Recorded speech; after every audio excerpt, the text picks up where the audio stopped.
পরিমণি আমার নায়িকা, মাহিয়া আমার নায়িকা আসতেছে, ২ ঘন্টা মেকআপ নিচ্ছে, মেন্টালি তাদের প্রস্তুত হয়ে যায় যে আমরা ৬০ দিন বসে সিনেমা করব। আমি নিজেও তাই হয়েছি। আরে বলে ৩টা-৪টা প্রোডাকশন বয়। আর নাটকে হয় কি, একটা লিমিটেড সময় থাকে, ২ দিনের মধ্যে কাজ শেষ করতে হবে। তো মানুষ সকাল থেকেই প্রফেশনাল হয়ে যায়।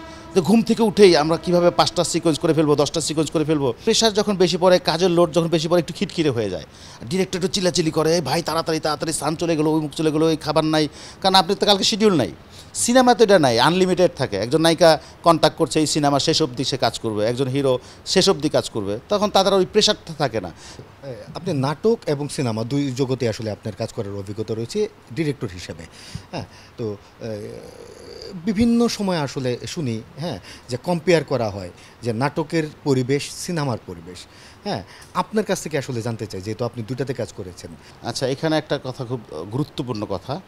আমার কথা হচ্ছে, একজন মেকার, একজন শিল্পী, একজন রাইটারের কোনো সেক্টর আলাদা হয় না। এটা আমার ব্যক্তিগত মতামত। টেলিভিশনে আমার যত যত্ন নিয়ে কাজ করতে হয়, যেরকম শিডিউল মেনটেন করে কাজ করতে হয়, চক আউট ব্রেকডাউন মেনটেন করে কাজ করতে হয়, ফিল্মেও তাই। ফিল্মে হয় কি, একটু বাজেটটা বেশি থাকে, যেখানে এখানে মানুষ একটু অলস হয়ে যায়। এটা আমার ব্যক্তিগত মতামত। যেমন আমি ফিল্ম করছি, সারাদিনে 4টা সিকোয়েন্স।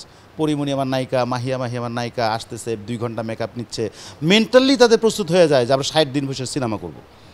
এটা হয়ে যায় তারা, এটা কেন জানি, আমি ফিল্মে এসে আমি এটা বুঝতে পারছি। আমি নিজেও তাই হয়েছি। আরে বলে 3টা-4টা প্রোডাকশন বয়, কেউ চা নিয়ে দাঁড়ায় আছে, কেউ নাস্তা নিয়ে দাঁড়ায় আছে, কেউ ড্রেস নিয়ে দাঁড়ায় আছে, কেউ আয়রন করতেছে। মানে এটা বিশাল এলাহি কাণ্ড, যে কারণে আমাদের ফিল্মের কিন্তু মানে প্রফেশনাল জায়গাটা এখন আর নাই। আগে কী ছিল সেটা আমি জানি না, হ্যাঁ, এখনকার যেটা। আর নাটকে হয় কি, একটা লিমিটেড সময় থাকে, 2 দিনের মধ্যে কাজ শেষ করতে হবে। তো মানুষ সকাল থেকেই প্রফেশনাল হয়ে যায়। তো ঘুম থেকে উঠেই আমরা কীভাবে 5টা সিকোয়েন্স করে ফেলবো, 10টা সিকোয়েন্স করে ফেলবো, এই পার্থক্যটা আছে বাজেটটার কারণে যেটা হয়। আর ভদ্রের বিষয়টা যেটা হয়, যখন আপনার কাজটা ছোট হবে, আপনি যখন চেষ্টা করবেন যে বাবা ভাই, আপনি সারাদিন কাজ করে আপনি ২,০০০ টাকা পেমেন্ট পাবেন বা ৩,০০০ টাকা পেমেন্ট পাবেন, তখন আপনার প্রেশারটা বেশি পড়ে মেন্টালি। তো প্রেশার যখন বেশি পড়ে, কাজের লোড যখন বেশি পড়ে, একটু খিটখিরে হয়ে যায়। ডিরেক্টর একটু চিল্লাচিল্লি করে, ভাই তাড়াতাড়ি সান চলে গেলো, ওই মুখ চলে গেলো, এই খাবার নাই। কারণ আপনি তো কালকে শিডিউল নাই।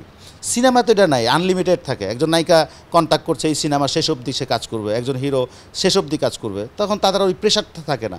প্রেশার না থাকলে মানুষ এমনি একটু ভদ্র হয়ে যায়। আর যখন প্রেশারে পড়ে যায়, তখন এমনি সবাই বেশি কমার্শিয়াল হয়ে যায়, যে কারণে খিটখিরে হয়ে যায়। আসলে ভদ্রের বিষয় সবার জায়গায় ভদ্র, সবার জায়গায় ভালো মন্দ আছে। সিনেমাতেও ভালো মন্দ আছে, নাটকেও ভালো মন্দ আছে, কিন্তু জায়গা একটাই, প্ল্যাটফর্ম একটাই। দিন শেষে আপনাকে অভিনয় করতে হবে। আপনি যখন মনে করবেন যে আমি এটা সিনেমায় অভিনয় করতেছি, আমাকে একটু ভালো অভিনয় করতে হবে, আমি একটু ইউটিউবে কাজ করতেছি, আমি একটু কম অভিনয় করলেও চলবে, বা আমি নাটকে করতেছি, আমি আরেকটু অর্ধেক করলে বোধ হবে, তা তো না। আসলে যেভাবে কাজ করে, সেটা ডিরেক্টর, রাইটার, আপনার প্রোডাকশন বয়, তাকে 100% দিতে হয়। তো যে কারণে পার্থক্য বলতে কিছু নাই, পার্থক্য শুধু বাজেট, টাকাটা আর ওই শ্রমটা।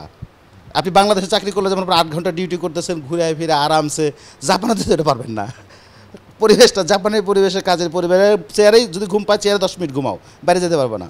জাস্ট এইটুকু পার্থক্য, আমার মতে আর কোনো পার্থক্য নেই ভাই।